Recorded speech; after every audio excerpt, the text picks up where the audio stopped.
primera ronda habíamos convenido continuar compañero Agustín Arias. Bueno, gracias por la invitación de Nuevos Rumbos a este intercambio de ideas. Una primera cuestión es que creo que la coyuntura, el momento político, está fundamentalmente marcado por la corrupción, por el escándalo Lavallato. Y este escándalo Lavallato, si bien estalló en 2014, en realidad ya venía siendo investigado por sus consecuencias, sus efectos en los últimos años, desde diferentes lugares, tanto por la prensa como por el propio Congreso. Y se conocía el nivel, aunque no en su dimensión tan abrumadora, en la cual estas empresas brasileñas, sobre todo, corrompían gobiernos a todo nivel, el gobierno central, los gobiernos regionales, los gobiernos locales. Y eso en realidad es lo que explica la presentación de estas propuestas por parte del presidente Vizcarra, además de su propia estrategia política en relación a cómo él ha llegado por sucesión presidencial al gobierno. Entonces, ¿qué cosa es lo que para mí hay que darse cuenta en primer lugar? Que este tema de la corrupción, este tema del Lavallato, atraviesa a todos los gobiernos de este siglo de una manera total, absoluta.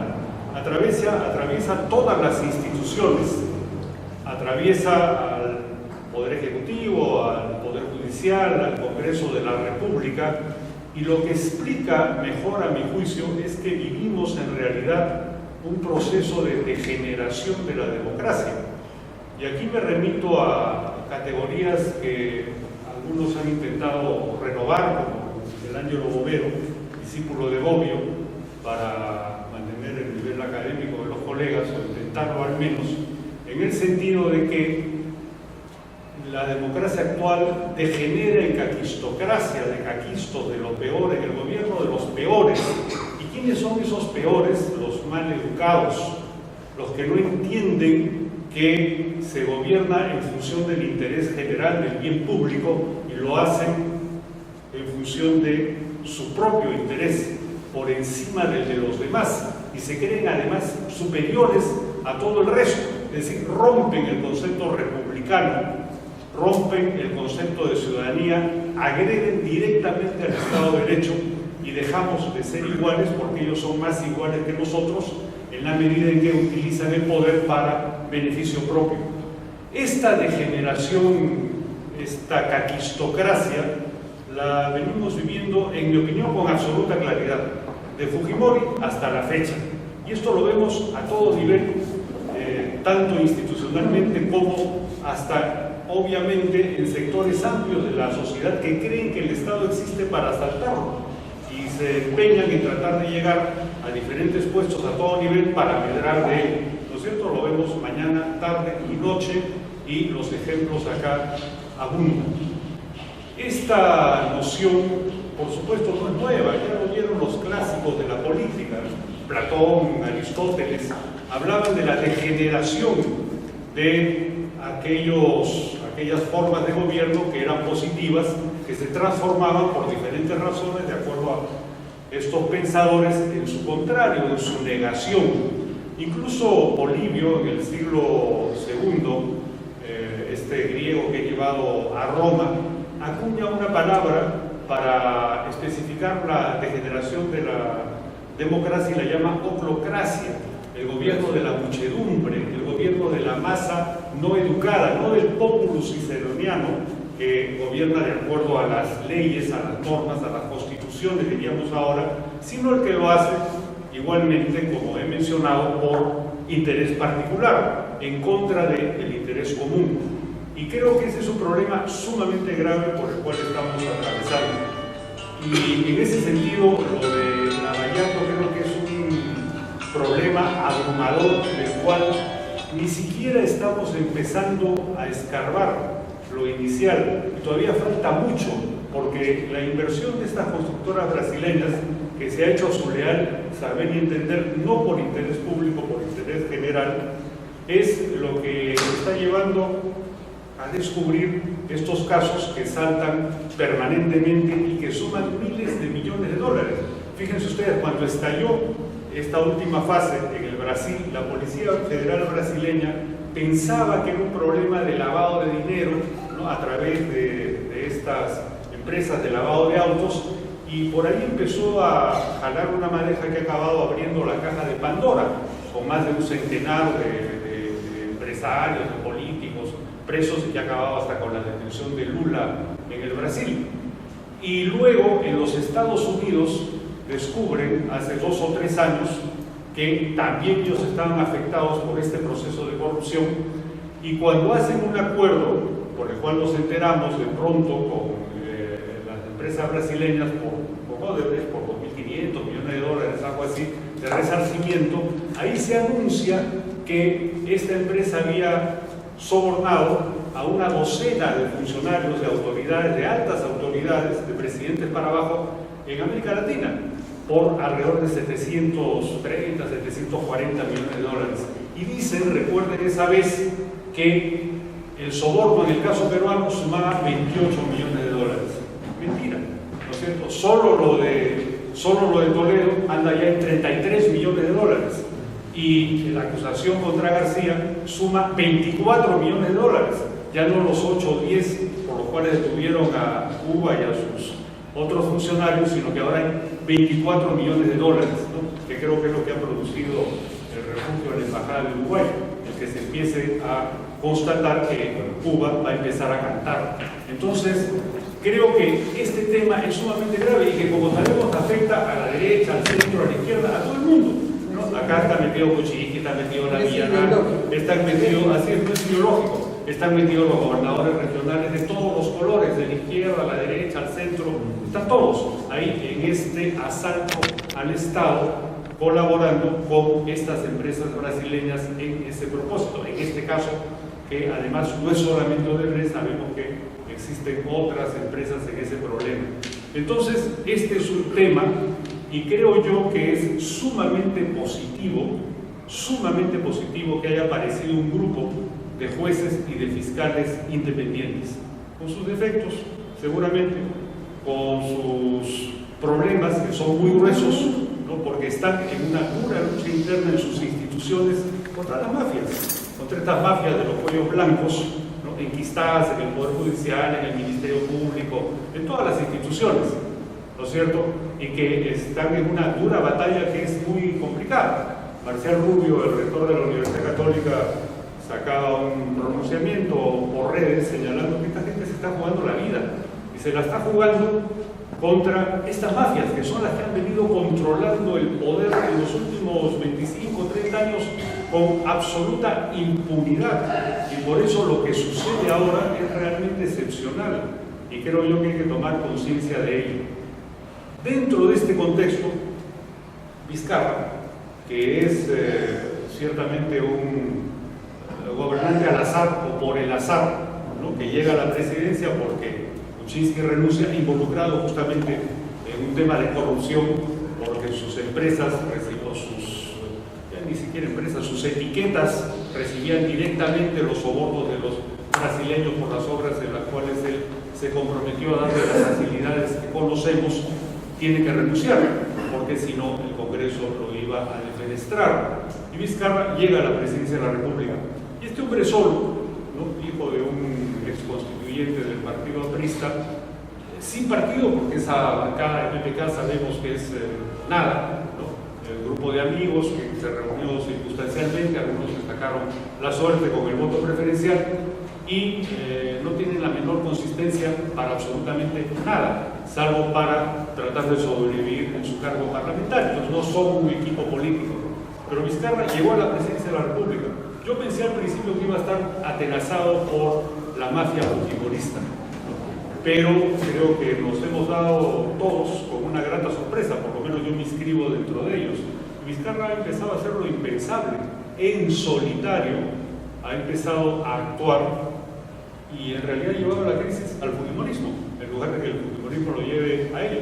Pero claro, esto porque iba saltando el trabajo de estos jueces y fiscales independientes. Entonces se ha generado una coyuntura, en mi opinión, muy positiva en el país, muy delicada, porque no sabemos exactamente todavía a dónde va a terminar y dentro de ellos que se plantean estas reformas. Yo tengo la impresión que es como una reacción inmediata de Vizcarra, que tampoco es que sea un gran pensador político ni nada por el estilo, es una reacción instintiva de cómo hace para seguir avanzando en su propósito, que podemos entender como muy positivo, de desbaratar a estas mafias o seguirlas golpeando. Y ahí ha optado por lo que estamos conversando acá, la no reelección, que es para que no se reelija este Congreso, ¿no? Para que no se reelija. Y no hay que olvidar además que en este país ya existe no reelección inmediata para todos los demás cargos de elección pública, menos para los congresistas. Yo no discuto ahora si está bien o mal, pero es obviamente una salida que tratará de evitar, si es que la gente vota a favor, que los actuales congresistas que forman parte, digamos, del primer nivel de esa caquistocracia o de esa oclocracia, se han ganado a pulso el mérito, no vuelvan a ser reelegidos. Entonces, es una reacción, en mi opinión, instintiva, más allá del debate teórico o más allá de que podamos o no discrepar. De hecho, de paso, además, esto es una vieja herencia histórica también, ¿no es cierto? En el contexto latinoamericano, recordemos la Revolución Mexicana, se hizo bajo esa consigna, sufragio efectivo, no reelección. Y en México hasta ahora nadie se reelige a ningún cargo público, pueden pasar de uno a otro, es decir, el que es alcalde puede ser diputado, el diputado nacional puede ser diputado local o viceversa, pero nadie se reelige. Y fue justamente en una coyuntura donde la reelección era lo que había llevado a la corrupción, al porfiriato. Ese es para mí el sentido de la propuesta. La otra cuestión del Consejo Nacional de la Justicia igual, ¿no? Se trajeron abajo, con justa razón, al podrido Consejo Nacional de la Magistratura. Y la alternativa no es tampoco que sea tan brillante, ¿no? Yo tengo la vieja concepción de que la justicia depende de la política. El problema es que la política debe depender de ciudadanos consistentes, de fuerzas políticas organizadas con doctrina, con programas, y deben manejar desde ese punto de vista el conjunto de las instituciones, porque es la política, es la concurrencia del interés común de todos. Pero en fin, se opta por una situación o una alternativa de este tipo donde se eliminan a los otros colegios profesionales. Básicamente esa es la idea y quedan los abogados. Tampoco es que sea, en mi opinión, un tema que vaya a resolver definitivamente el problema de la situación de la justicia en el Perú. Pero comparto la comprensión de que es una salida frente a la gravedad de la crisis por este imperio de la corrupción en el Perú. La tercera medida, la no financiación, estoy totalmente de acuerdo con lo que ha manifestado María Pilar. La financiación política electoral, en mi opinión, le debe corresponder al Estado bajo fórmulas que ya se conocen en otros países y creo yo que evitan o limitan la injerencia del interés privado con mayor nitidez y claridad. Y finalmente, este asunto de la bicameralidad, yo creo que ahí sí se demuestran las limitaciones de comprensión política del señor Vizcarra y de sus asesores, ¿no? Porque se han metido solito en un enredo. Ellos plantearon la bicameralidad en una fórmula que a mí, la verdad, no me gustaba, me parecía hasta tonta, ¿no? Esto de 100 diputados y 30 senadores, que era algo así como, ¿no? El Pleno del Congreso y la Comisión Permanente, ¿no? Así es. Y finalmente incluso la alternativa que discutieron en el Congreso era mejor, salvo el tema del voto de confianza, que entró, en mi opinión, por gusto, y ya el Tribunal Constitucional restableció lo que señala la Constitución en este tema, en ese punto. Y lo que no ha tenido Vizcarra, la claridad o la serenidad política para corregir y rectificarse y apoyar ese tipo de reforma. ¿Cuál es para mí la conclusión de esto? Que lo que está en juego, más que el contenido mismo de las reformas, son o tiene que ver básicamente con las políticas anticorrupción de Vizcarra. Y lo que la gente va a votar, entre ellos yo, es si, no sé si los otros compañeros están más o menos de acuerdo, pero en todo caso, a ver si los puedo por lo menos convencer o hacer entrar en duda, es que esta campaña contra la corrupción está muy bien, ¿no? Es correcta, y que hay que apoyarla y hay que apoyar a la persona que se está jugando por esta situación, que es este señor Vizcarra, ¿no? Por más diferencias que podamos tener en otros términos, pero eso para mí es absolutamente positivo, porque esta situación del país es totalmente desastrosa, negativa, lamentable, penosa, y está corroyendo la democracia. Y una forma de recuperarla es justamente apoyando estas políticas que en la mentalidad del señor Vizcarra van a combatir a la corrupción, y creo que lo van a lograr de alguna forma. No son las únicas propuestas, y por eso creo que lo que hay que votar es sí a las 4 reformas, ¿no? Incluso en la última discrepando con el propio Vizcarra, que acaba por no entender su propia propuesta por falta de agilidad política, y porque sus asesores no deben ser tampoco muy preparados, que digamos. Pero si alguien me pregunta cómo votar, yo voy a votar los 4 sí, ¿no? Por la consecuencia política de ello, que es respaldar a este señor que va a estar hasta el 2021 y consolidarlo en esta lucha contra la corrupción, ¿no? Y creo que los resultados en ese punto son positivos, ¿no? Fíjense el fujimorismo. Se anuló el indulto a Fujimori, que era una barbaridad ese indulto fraudulento, y ahora vuelve el señor Fujimori, ¿no? Autor del saqueo más grande de la historia del Perú, 6.000 millones de dólares según los propios organismos públicos. Ahora va a volver a la cárcel, está ya detenido de alguna manera en la clínica, ¿no? Con esas enfermedades que se le van, se le vienen, en fin, pero está detenido y se anuló el indulto fraudulento, lo que me parece muy bien, y vuelve a cumplir su sentencia de 25 años de prisión. La hija está presa. La hija está presa luego de que, recuerden, está paralizada una investigación por las 24 o 25 empresas de la mafia Fujimori, de la familia Fujimori, que se descubrieron en la campaña electoral, ¿no? Con testigos que hablaban de cómo estos, cuando le iban a cobrar los acreedores o los que les brindaban servicios, sacaban los dineros del refrigerador, ¿no? La gente, pues la familia Fujimori, pues es una mafia, porque se han robado, han saqueado 6.000 millones de dólares, de los cuales apenas se han recuperado 480 millones de dólares, ¿no? Y nadie dice nada. Y ahora tenemos que escuchar a Yoshiyama, prófugo, haciéndose cumplir reportajes, ¿no? Donde trata de demostrarnos que es espiritista porque hay un muerto que le ha dado 800.000 dólares, que además lo guarda en su closet, ¿no? Vaya peculiaridad. Y ningún periodista es capaz de decirle, oiga, usted está prófugo. No, nos hacen escuchar durante un buen rato sus tonterías, cuando lo que el señor debería venir acá es a ponerse a derecho y justamente responder a la justicia, ¿no? Pero por lo menos esta mafia está duramente golpeada y por primera vez en mucho tiempo ha reducido su respaldo en la población, ¿no? Y lo mismo con nosotros. Creo que este es un proceso que acaba haciendo coincidir este referéndum, o incluyendo este referéndum, mejor dicho, dentro de la estrategia política del señor Vizcarra de combatir a la corrupción. Y por eso es que yo diría, resumiendo esta intervención, que las propuestas de las reformas se funden con esta estrategia de lucha contra la corrupción, y por eso es muy importante que esos porcentajes de respaldo que se están consiguiendo en las encuestas se consoliden el 9 de diciembre. Muchas gracias.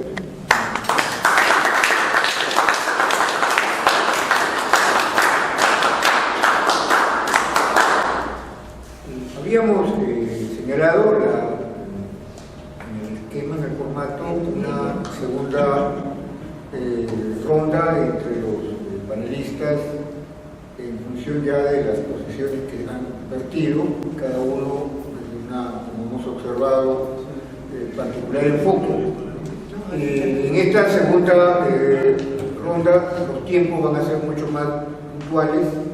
Si yo les pediría una mayor exactitud de tiempo para manejar el formato, y tendríamos 5 minutos cada uno para efectos de un poco, si es que hay una reafirmación en algunos puntos o una discusión que de alguna manera hemos visto suscitarse en las intervenciones, ¿no?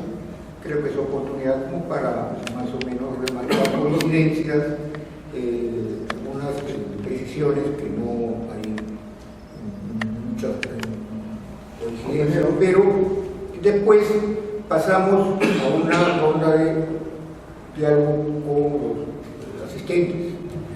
Entonces, yo me voy a retirar porque tengo que ir a la reunión de la Navidad del Niño, que justamente es ahorita. entonces Sí, ya, bueno, 5 minutos también. Yo creo que no tenemos tantas discrepancias en realidad. Nadie puede estar en desacuerdo con lo que ha dicho Cucho. Es muy importante la lucha contra la corrupción y evidentemente tenemos que apoyarla. En lo que estoy en desacuerdo es que necesariamente tenemos que votar sí a las 4 para apoyar a la corrupción, no creo. Yo sí pienso que el tema de la no reelección es un poco populista y que puede traer serios problemas, porque no se trata de una depuración total, es solamente la reelección no inmediata, ¿no es cierto? Es por un periodo que no vamos a reelegir, pero después pueden venir, pueden regresar. Bueno, el tema de la lucha contra la corrupción también tiene sus bemoles. Tenemos que pensar que hay que defender la lucha contra la corrupción y estar contra la impunidad, pero tenemos que defender las instituciones también. O sea, ni impunidad, pero garantías de la justicia. O sea, con el tema de la lucha contra la corrupción se cometen excesos también judiciales, ¿no? Yo estoy ahora defendiendo que el día de pasado mañana va a entrar un profesor al cual lo han condenado a prisión preventiva sin haberle probado nada. Tiene 70 años y es un diabético y ahorita está durmiendo en el suelo. Y es uno de los profesores más respetados de la Facultad de Derecho de la Villarreal. Y aquí me podrá confirmar algo.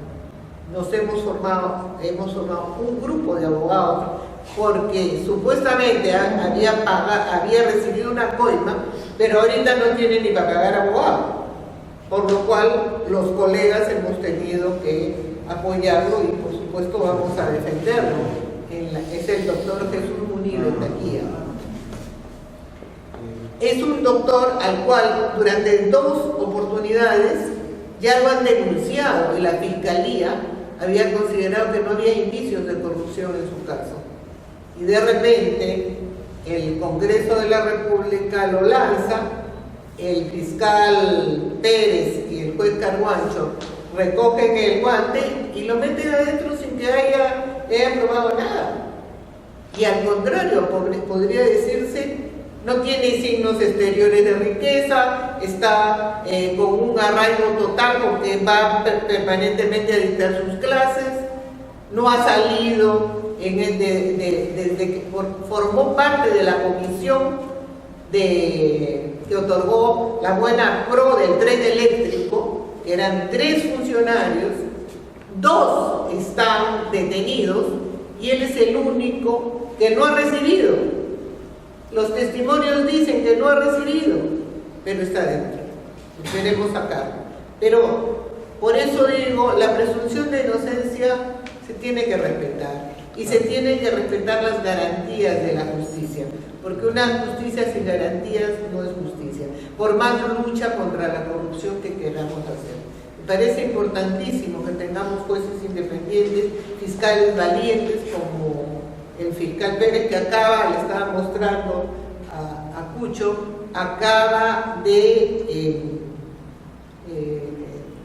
allanar las oficinas de las empresas aportantes a Fuerza Popular, con lo cual ya se imaginan ustedes que mañana va a ser un súper escándalo. Pero me parece bien, así. Tengo parientes. ¿Ah? Tengo parientes. ¿Tienes parientes ahí? Roque Benavides. Ah, Roque. Pero bueno, pero Roque no está entre los aportantes, no me parece. ¿Los de Confir? ¿Son los de Confir? No, los de Confir sí está, salió la lista. Sí, ¿no? Está bien. Bueno, el tema El Roque no. no está Roque, ¿no? Bueno, el tema es que tenemos que defender las instituciones, porque cuando Fujimori comenzó así, apostando por el apoyo del pueblo y haciendo tabla rasa de las instituciones. O sea, no digo que Vizcarra sea un nuevo Fujimori, pero la tentación del poder siempre es grande. Y cuando hay grandes cuotas de popularidad, se pueden dejar llevar por esa tentación. Lo único que tenemos que hacer es estar vigilantes de las instituciones, del equilibrio de poderes. No hemos visto nunca un cargamontón como han hecho para sacarlo a Chávez. Los temores y los miedos están a la orden del día. Querer poner un fiscal al gusto y medida de quienes tienen temores también es un problema y puede ser un problema serio.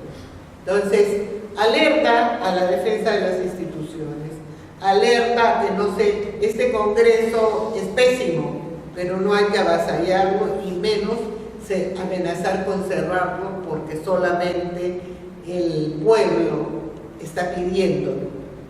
El circo romano atrás, ahora un poco más de razones y menos emociones. Hemos visto lo que significa asustar multitudes con la paliza que le dieron al compañero Lucho Alba. Eso es una barbaridad. Y quien estaba al frente de esa multitud era un congresista, Lino Costa.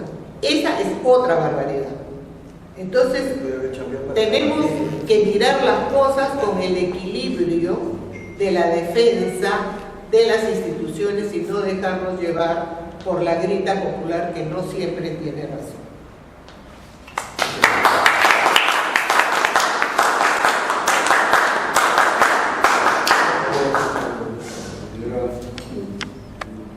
En la línea misma y 5 minutos. 5 minutos, no más. Bueno, en principio seguimos en la discusión de... Yo soy un escéptico, no he venido a contentar al auditorio, ¿ya? Simplemente he venido a decir lo que pienso y creo que no estamos llegando a ningún punto realmente de avance real. O sea, el presidente ha tenido todas las posibilidades para hacerlo, impulsar una verdadera reforma política que sería la reforma bicameral. Porque ya lo vuelvo a sostener, un diseño económico tiene un diseño institucional. Entonces, no se puede cambiar la política sin cambiar la economía.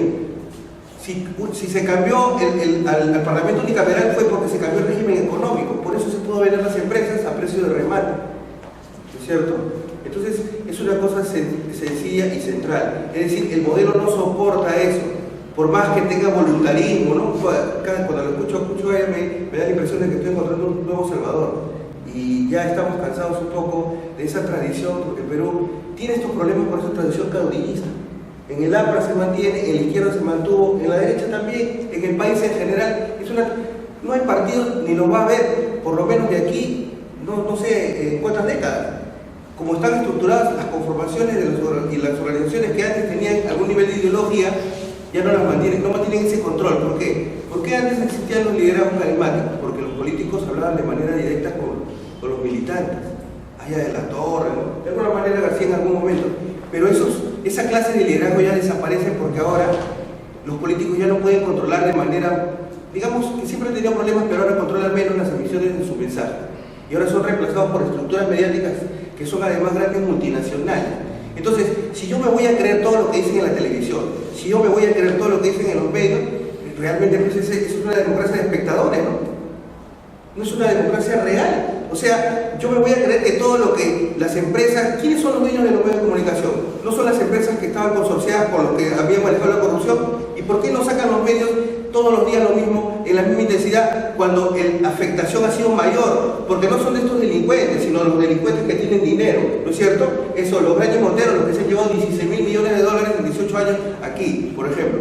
Y en asociación con las empresas consorciadas. Porque aquí de lo que se trata es que la idea es que no existe alternativa al discurso monolítico del neoliberalismo. se piensa de que ya no hay izquierda ni derecha. Entonces, por lo tanto, todos nosotros debemos de respetar la inversión privada y todo este discurso que nos llena la cabeza y que muestran claramente las cifras que hemos mejorado en términos de salud, en términos de educación. Ahora la gente tiene más celulares, seguramente. Somos más consumidores, pero somos menos ciudadanos. Y entonces la reforma política pone, digamos, se usa el anzuelo del apoyo popular en reformas que no cambian el fondo del tema. En estos momentos no hay nadie que esté resolviendo el tema judicial porque hay cualquier cantidad de jueces que deben haber sido ya separados, suspendidos, ¿no es cierto?, sometidos a diversas medidas, pero no hay ningún órgano que lo haga, ¿no? ¿Eso a quién beneficia? A los que tienen más recursos, pues, porque estos son los que van a ir seguir comprando, ¿no es cierto?, los resultados de los acuerdos judiciales. Entonces, nosotros creo yo, más allá de las expectativas que podamos tener, creo yo de que la idea y la tarea es, los retos para los partidos, sobre todo como un partido como el APRA, los pocos que pueden quedar, es una tarea titánica y a veces demasiado colosal. O sea, los recursos económicos de los que hablaba la doctora están asociados a las estructuras mediáticas y a los monopolios mediáticos. ¿Por qué existen en un país monopolios cuando en Estados Unidos se prohíben? No pueden existir monopolios en ningún rubro de empresas. ¿Pero por qué hay? Porque justamente no hay regulación y no hay Estado. Volvemos a lo mismo. Entonces, hay una necesidad y una idea más bien de mantener una confusión general a la población y de mantenerla entretenida. Eso es lo real, pero eso va a ser el balance. Por eso yo pregunto, ¿cuál es el balance central del resultado del presupuesto participativo? Ustedes pregúntense, es un modelo de democracia participativa. Yo no estoy diciendo que no funcione, pero para que funcione tenemos que garantizar que, por ejemplo, una sociedad más igualitaria